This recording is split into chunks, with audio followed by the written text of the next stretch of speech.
Както всяка година на Рождество Христово, и днес и Ямбол беше домакин на традиционният коледарски празник.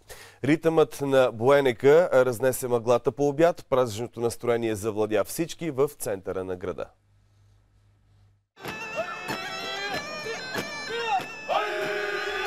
Ритмите на характерния само за Ямбол коледен буенек приковаха вниманието на жителите и гостите на града. Корените на този танц фолклористите откриват през 20-те години на миналото столетие. Този танц се появява, харесва се от коледарите, се налага като ямболски патент, защото действително той е уникален. Традицията се предава от бащи на синове. В много от групите танцуват коледари от различни поколения. Тази ми е 29-та година. Покрай тези млади деца, така да кажа.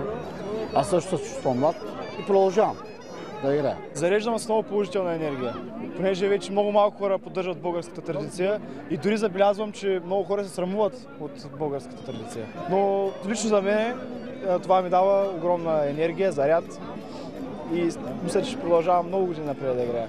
Важното е сърце да има и играта се играе от... Засвирили гайдата, сърцето ми играе вече. Оттам нататък вече е неописуемо. Това е най-щастливия празник в България и най-красивия. В надиграването тази година се включиха 10-те най-добри групи от Ямбол. Те бяха определени в предварителен кръг в старите квартали на града. За 12-та поредна година голямата награда грабнаха момчетата на Елиян Кисьов.